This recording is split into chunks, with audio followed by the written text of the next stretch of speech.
Assalamualaikum warahmatullahi wabarakatuh. Perkenalkan, saya Dr. Azlansa Abdul Karim, CPNS Dokter Umum yang saat ini bertugas di RSUD Dr. Haji Yusuf SK Tarakan. Berikut ini adalah hasil implementasi aktualisasi Latsar CPNS Angkatan 49 tahun 2022. Ya, untuk isu yang saya ambil pada kegiatan aktualisasi kali ini adalah masih minimnya pengetahuan pasien dan keluarga pasien tentang penyakit stroke dan pencegahan berulangnya penyakit stroke di RSUD Dr. Haji Yusuf SK Tarakan. Sehingga gagasan pemecahan isu yang akan saya ambil adalah peningkatan pengetahuan pada pasien dan keluarga pasien tentang penyakit stroke dan pencegahan berulangnya penyakit stroke pada pasien di RSUD Dr. Haji Yusuf SK Tarakan. Nah, berikut ini saya akan menjelaskan kegiatan apa saja sih yang saya lakukan selama masa aktualisasi dalam rangka pemecahan isu yang telah saya ambil. Kegiatan pertama adalah pengumpulan dan penyusunan materi atau bahan terkait penyakit stroke. Tahapan pertama dari kegiatan pertama ini adalah mencari materi dan bahan dari internet maupun dari sumber tertulis, buku, terkait penyakit stroke. Tahapan ini merupakan salah satu penerapan dari nilai kompeten dan adaptif, di mana kita terus belajar dan meningkatkan kompetensi diri dan menyesuaikan terhadap perkembangan ilmu pengetahuan terbaru. Selanjutnya, pada tahap kedua, saya akan menyusun bahan dan mengolah data-data yang sudah didapatkan. Kegiatan ini dilakukan dengan jujur, kredibel, dan bahan edukasi yang disusun dapat dipertanggungjawabkan kebenarannya sesuai dengan penerapan nilai akuntabel.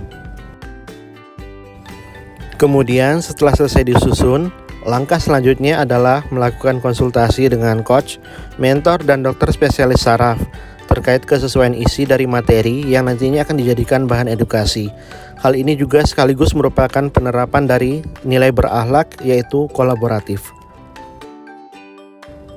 Kemudian selanjutnya pada kegiatan kedua, yaitu pembuatan desain materi edukasi tentang pengetahuan tentang stroke dan pencegahan berulangnya penyakit stroke pada pasien.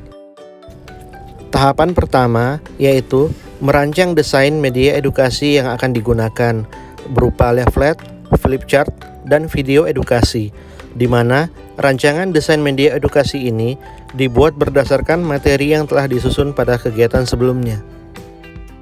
Kemudian, langkah selanjutnya adalah melakukan konsultasi dengan coach, mentor, dan dokter spesialis saraf mengenai rancangan isi leaflet, flip chart, dan video edukasi terkait isi dan desain yang baik dan benar.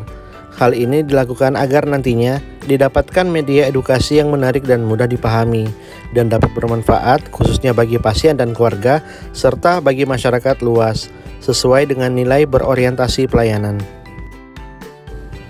Selanjutnya, setelah menelaah semua masukan dari konsultasi dan memperbaiki desain media edukasi, penulis kemudian membuat dan mencetak materi edukasi dalam bentuk leaflet, flip chart, dan video edukasi. Selanjutnya, kegiatan ketiga, edukasi materi tentang stroke dan pencegahan berulangnya penyakit stroke pada pasien dan keluarga pasien. Tahapan pertama dari kegiatan ketiga ini adalah meminta izin dan koordinasi dengan tim rawat inap RSUD Dr. Haji Yusuf SK. Dalam hal ini kepala ruangan terkait kegiatan edukasi yang akan dilakukan di ruang rawat inap.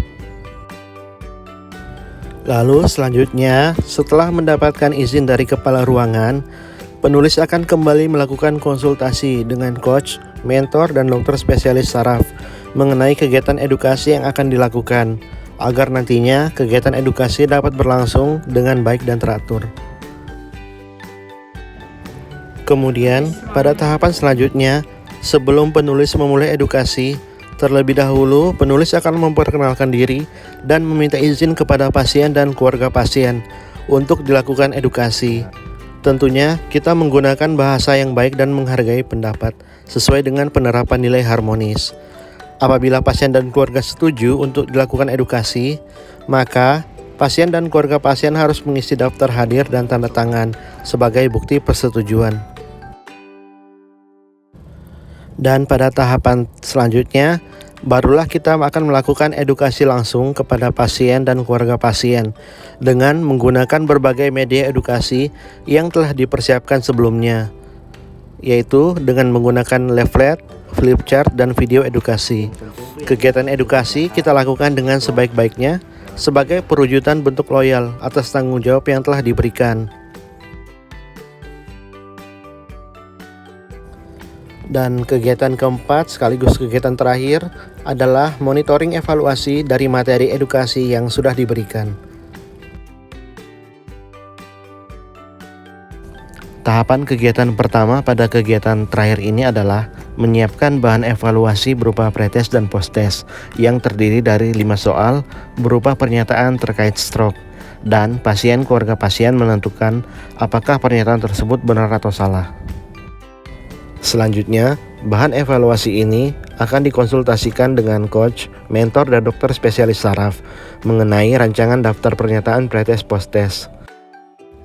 Kemudian, setelah rancangan daftar pertanyaan ini diperbaiki melalui kegiatan konsultasi, barulah dilakukan evaluasi dengan kegiatan tanya jawab mengenai pemahaman materi edukasi yang telah diberikan dalam bentuk pertanyaan pretest yang diberikan sebelum edukasi dan posttest yang dilakukan setelah edukasi. Sekian rangkaian kegiatan aktualisasi saya. Wassalamualaikum warahmatullahi wabarakatuh.